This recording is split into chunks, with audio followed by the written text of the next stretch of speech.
Dieu est fidèle et il interviendra. Je viens avec une bonne nouvelle. Je viens avec un encouragement. Je viens avec un mot qui va te fortifier, qui va t'encourager, qui va te pousser à voir cette situation que tu traverses différemment, qui va te pousser à poser les questions, d'autres questions que les questions que tu es en train de te poser en ce moment. Dieu est fidèle, il interviendra. Comment? Regardons l'exemple d'Abraham. Dans Genèse chapitre 15, je vais lire à partir du verset 1. Après ces événements, la parole de l'Éternel fut adressée à Abraham dans une vision et il dit, « Abraham, ne crains point, je suis ton bouclier et ta récompense sera très grande. » Abraham répondit, « Seigneur éternel, que me donneras-tu? Je m'en vais sans enfant et l'héritier de ma maison, c'est Éléazar de Damas. » Et Abraham dit, « Voici, tu ne m'as pas donné de postérité, et celui qui est né dans ma maison sera mon héritier. » Alors la parole de l'Éternel lui fut adressée ainsi, « Ce n'est pas lui qui sera ton héritier, mais c'est celui qui sortira de tes entrailles qui sera ton héritier. » Et après l'avoir conduit dehors, il dit, « Regarde vers le ciel et compte les étoiles, et tu peux les compter. » Et il dit, « Telle sera ta postérité. » Abraham eut confiance en l'Éternel qui le lui imputa à justice. Verset 8.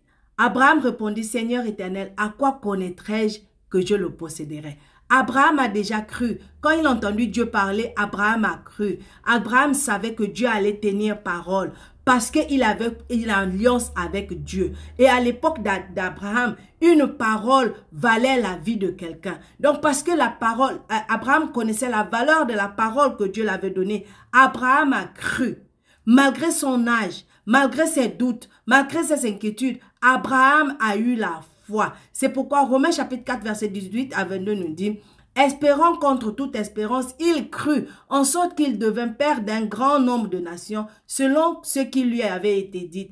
Telle sera ta postérité. » Et sans faiblir dans la foi, il ne considéra point que son corps était déjà usé, puisqu'il avait près de 100 ans et que Sarah n'était plus en état d'avoir des enfants. Il ne douta point par l'incrédulité au sujet de la promesse de Dieu, mais il fut fortifié par la foi, donnant gloire à Dieu et ayant la pleine conviction que ce qu'il promet, il peut aussi l'accomplir. C'est pourquoi cela lui fut imputé à justice. Toi et moi, nous sommes dans la nouvelle alliance. La même chose peut être dite de David face à Goliath. David savait qu'il avait une alliance avec Dieu. Car il dit de Goliath, qui est cet incirconcis qui veut s'en prendre au peuple choisi et protégé de Dieu? Mon frère, ma soeur, tu es dans une meilleure alliance qui est basée sur les meilleures promesses de Dieu aujourd'hui. Aie confiance en Dieu. Tout comme Abraham et David, sois certain que Dieu interviendra lorsque tu manifesteras ta foi en lui. Lorsque tu lui montreras que papa, moi je te fais confiance.